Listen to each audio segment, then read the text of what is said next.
नमस्कार, स्वागत आहे तुमचे माझ्या नवीन रेसिपीमध्ये.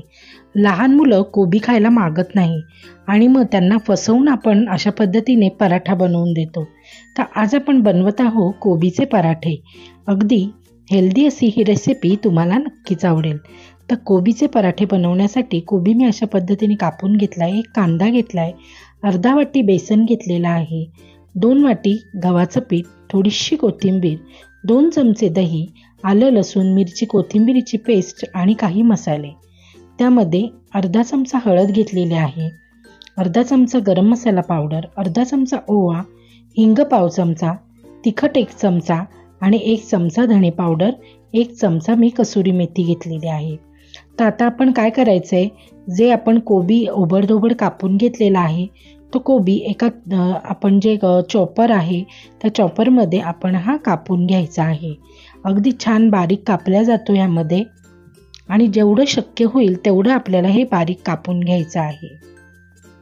तर हे बघा, अशा पद्धतीने मी छान असं बारीक हे चॉपिंग आपलं जे चॉपर आहे त्यामधनं बारीक करून घेते. हे बघा, तर अजून थोडंसं बारीक हवं आहे आपल्याला. जसं आपण थोडंसं जाडसर किसून घेतो त्या पद्धतीने हे पाहिजे आपल्याला. जर आवडत म्हणजे असं कापायचं नसेल तर तुम्ही किसून घेतलात तरीसुद्धा चालेल. तर आता आपण ही सगळी कोबी एक ज्या भांड्यामध्ये आपण पीठ मळणार आहोत त्याच भांड्यामध्ये काढून घ्यायची.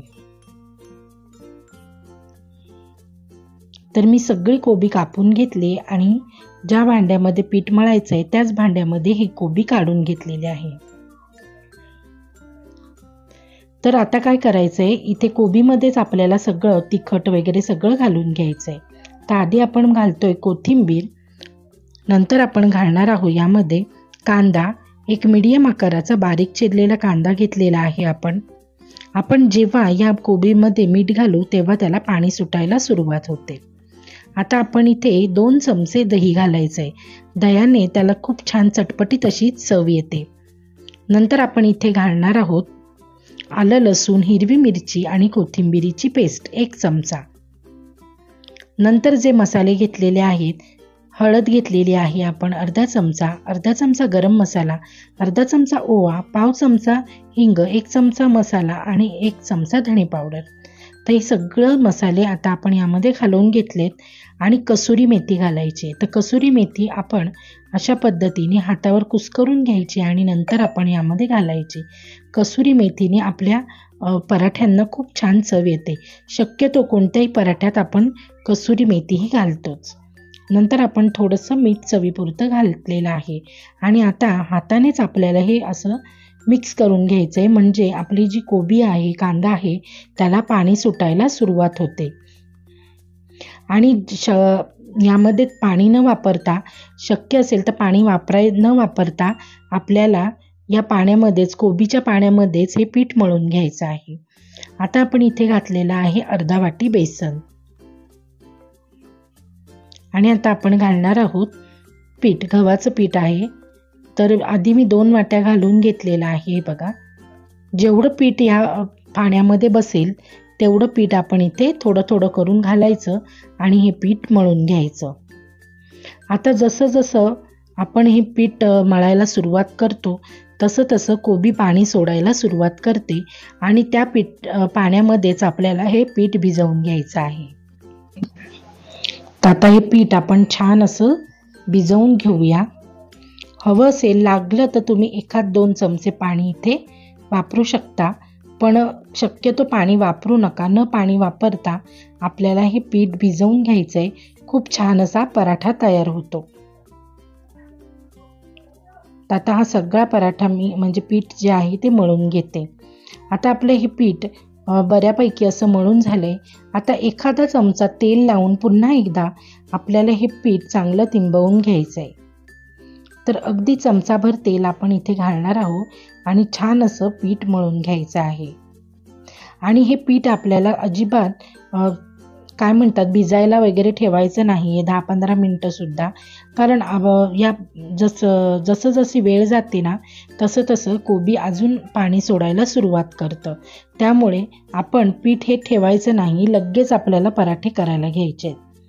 आणि जर आपण हे ठेवलं तर पीठ अगदीच पातळ होऊन जाईल आणि मग आपल्याला पराठे बनवायला त्रास होऊ शकतो. त्यामुळे पीठ अजिबात न ठेवता लगेचच पराठे बनवायला सुरुवात करायची. तर आधी आपण गोळे करून घेऊया. गोळे करायला घेताना सुद्धा हाताला थेंबभर तेल लावून घ्यायचं, कारण हे पीठ आहे ना हे हाताला चिटकत राहतं. त्यामुळे थोडंसं तेल लावून घ्यायचं. तर हे पराठे तुम्हाला आवडत असतील आणि तुम्हाला आवडली असेल रेसिपी तर मला नक्की कमेंटमध्ये सांगा.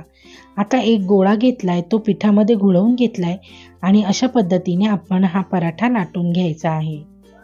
खूप जास्त पातळ नाही आणि अगदीच जाड नाही, अशा पद्धतीचा हा पराठा लाटून घ्यायचा. खूप जास्त जाड केला तर पराठा आहे तो खरपूस होत नाही, मऊ पडतो. आणि मस्त असा मीडियम आकारामध्ये, मीडियम साईजमध्ये आपण जर हा पराठा लाटून घेतला तर छान असा खरपूस असा हा पराठा तयार होतो. तर आता तवा छान तापलेला आहे. आता तव्यावर मी हा पराठा घालून घेते आणि मीडियम गॅसवर आपल्याला हा पराठा भाजून घ्यायचा आहे. खूप जास्त फास्ट केला तर पटकन भाजला जातो आणि अगदी मंद केला तर पराठा बिघडू शकतो, मऊ पडू शकतो. त्यामुळे पराठा मीडियम गॅसवर मस्त असा भाजून घ्यायचा. हवं असेल तसं तूप, बटर किंवा तेलाचा वापर तुम्ही इथे करू शकता. तर एक पराठा आपला झाला आहे. आता मी दुसरा पराठा सुद्धा भाजून घेणार आहे. तर हे बघा. तर आता हा पराठा सुद्धा मी तव्यावर घालून घेतलाय आणि एका बाजूने झाल्यानंतर पलटवून घ्यायचा आणि नंतर आपण इथे चमचाभर तेल घालून घ्यायचं. तर एका बाजूने झालेला आहे, म्हणजे एका बाजूने थोडासा भाजला गेलाय. आता थोडंसं तेल लावायचं चमचाभर आणि दोन्ही बाजूने व्यवस्थित खरपूस होईपर्यंत हा पराठा आपला चांगला भाजून घ्यायचा. बेसन पीठ घातल्यामुळे पराठ्याला छान खुसखुशीतपणा येतो आणि खूप सुंदर असा पराठा तयार होतो. आणि हा पराठा तुम्ही सॉसबरोबर, चटणीबरोबर, लोणच्यासोबत कशाबरोबर सुद्धा हा पराठा तुम्ही खाऊ शकता किंवा अगदीच काही नसेल तरीसुद्धा असा सुद्धा हा पराठा खूप छान लागतो. तर तयार आहे आपला कोबीचा पराठा. आणि तुम्हाला जर माझी ही रेसिपी आवडली असेल तर जाता जाता नक्की लाईक, शेअर, सबस्क्राईब करा. आता आपण पुन्हा भेटूया आपल्या पुढच्या व्हिडिओमध्ये.